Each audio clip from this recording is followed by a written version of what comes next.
Você conseguiria me dizer se nesse exato momento você está em repouso ou em movimento? Para responder essa pergunta, vamos voltar ao final do século XVI, quando a cinemática já havia se estabelecido como um grande campo de estudo. No entanto, apesar dos diversos avanços na física do movimento, a física que explicava a causa dos movimentos ainda era baseada na física aristotélica. Nesse período também, como eu já falei com você em um vídeo anterior, estava ocorrendo uma grande discussão entre os defensores do geocentrismo e os defensores do heliocentrismo.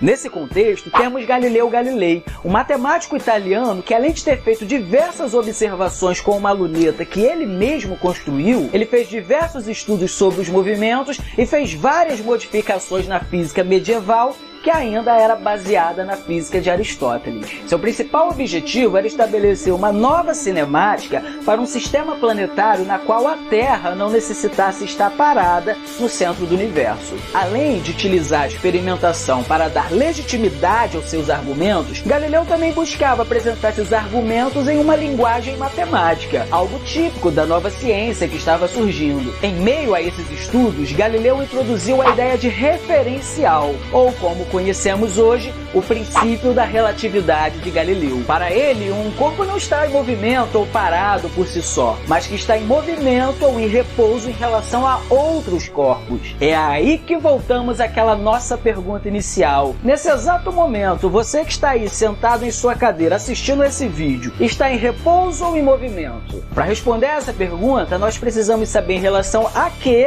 nós estamos nos referindo. Em relação à sua cadeira ou até mesmo em relação à Terra, você está em repouso. Já em relação ao Sol, por exemplo, você está em movimento, já que, de acordo com o heliocentrismo, a Terra está girando ao redor do Sol e você está indo junto com ela nessa viagem, né?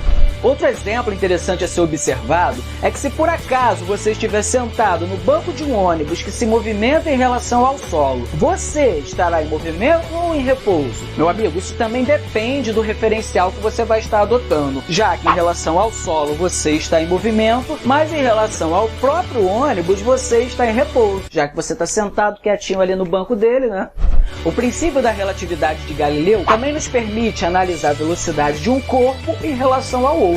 Imagine o caso de você estar dirigindo um carro que se movimenta em relação ao solo com uma velocidade de 50 km por hora. Um outro carro diferente do seu, que se desloca em relação ao solo com uma velocidade de 60 km por hora, teria uma velocidade diferente se você fosse tomado como referencial. Nesse caso, podemos analisar duas das diversas situações possíveis. No primeiro, o carro estaria se deslocando no mesmo sentido que você. Assim, para determinar a velocidade desse carro em relação a você, basta calcular a diferença entre as velocidades dos dois carros em relação ao solo. Ou seja, você veria o outro carro se deslocando um pouquinho mais rápido do que o seu e com uma velocidade de 10 km por hora em relação a você. No segundo caso, o carro estaria se movimentando no sentido contrário ao seu. Assim, para determinar a velocidade do outro carro em relação ao seu, basta somar as velocidades dos dois carros. Ou seja, se o carro estivesse vindo em sua direção, ele estaria se aproximando de você com uma velocidade de 110 km por hora em relação a você.